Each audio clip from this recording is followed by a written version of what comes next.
Ô, gente, Roberto Rei do Bíscaro aqui. Um dos grandes temas de filme de western é salvar inocentes das mãos de bandidos ou de famílias de bandidos, né? O filme Deixe-o Partir, que a Netflix colocou no seu catálogo, que é com o Kevin Costner e a Diane Lane, que estão muito bem, inclusive, fazendo um casal, se passa nos anos 1960, mas é na área rural de Montana e de North Dakota.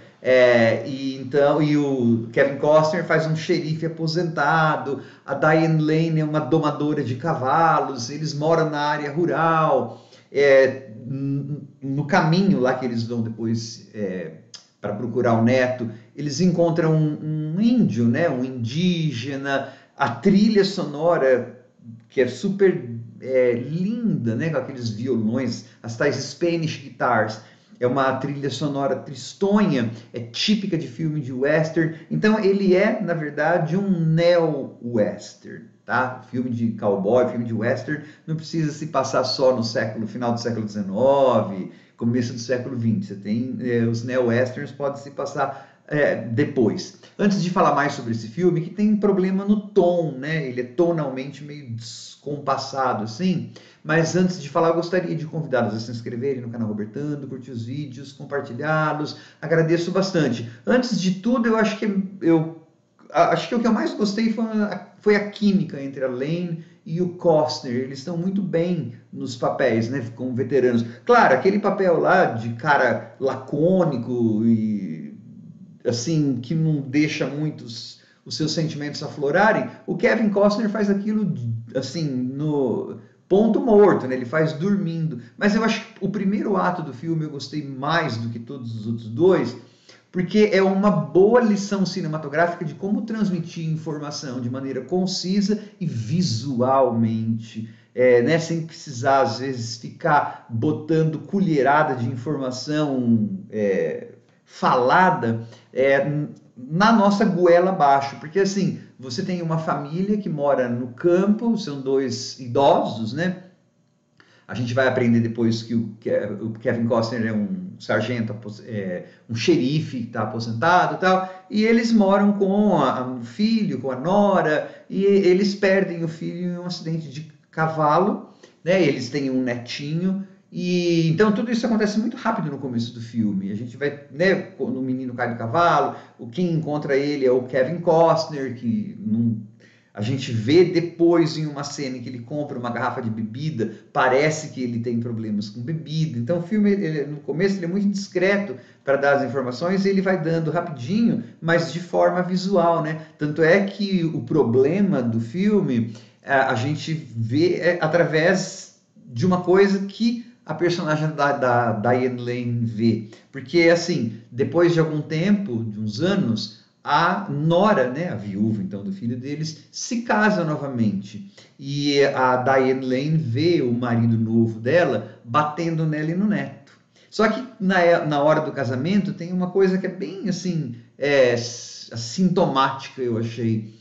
Uma hora que o noivo vai beijar a moça e ele quer beijar na boca, mas pelo que eu me lembro, ela vira o rosto e beija. Então ele beija aqui na bochecha. É aquela história, parece que ela casou por desespero, casou para não ficar viúva. Então o filme ele vai dando muitas dessas informações visualmente. Aí quando a Diane Lane descobre que o neto está sendo assim abusado fisicamente, ela convence o marido a ir atrás. Afinal de contas, a simbologia do filme é buscar o elo que eles tinham com o filho, provavelmente pegando o neto de volta, é aí que eles conseguem deixar o filho partir, né? Talvez.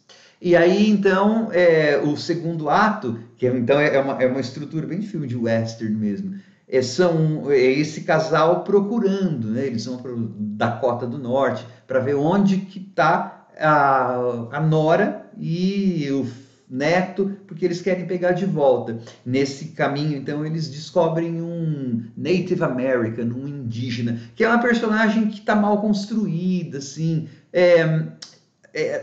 Às vezes dá para entender que aquilo lá pode ser assim um substituto, né, do filho deles, Só que nunca isso é bem... E ele vai te ajudar na resolução. Só que essa personagem nunca diz muito a que veio. Ela aparece mais como uma ferramenta. Ferramenta para ajudar na parte no terceiro ato, ferramenta para dar informação geográfica no segundo ato. Então isso incomoda um pouco. Tira o brilhantismo do filme, né? E aí você tem o terceiro ato, porque assim, a família desse cara, né? Do marido da Nora, é uma família muito violenta e a mãe dele é assim, a vilã exagerada de história de quadrinhos, parece um cartoon, né? Então são duas mulheres muito fortes. É a personagem da Diane Lane, que no começo a gente vê embalando um bolo lá, e essa outra personagem que é a mãe vilã, né? Que só falta dar aquelas gargalhadas assim, que também tem uma cena muito tensa entre eles num jantar envolvendo costeletas de porco e tal. Aí no terceiro ato, quando os avós vão efetivamente buscar o neto, você tem um banho de sangue, assim, né? Então, o filme ele é tonalmente estranho, porque ele começa com uma coisa, assim, bem tristonha. Ele é tristonho em tudo, mas começa com uma coisa bem calma, bem melancólica, meio Southern Gothic, uma coisa meio gótico sulista, que é um tipo de narrativa do sul dos Estados Unidos e tal, mas acaba meio como se fosse uma história de vingança, uma revenge story. Então dá um descompasso tonal, assim. Ele é um filme interessante, eu gostei de ver, mas eu acho que ele poderia ter alcançado alturas mais altas se tivesse tratado aquela história de forma mais profunda, algumas coisas, né? Eu acho que se preparasse melhor o terreno antes, eu acho que, e aí então você tirasse o descompasso tonal que fica entre o primeiro e o terceiro ato, e o segundo ato que dá uma patinada naquela procura e tal, você teria um filme mais harmônico e mais potente. Porque os elementos do filme de western estão lá. Eles encontram o xerife e a polícia corrupta, todos os arquétipos de filme, de cowboy, de filme... Tá lá, coisas como Rastros de Ódio, né? The Searchers, um filme super importante lá, do John Wayne.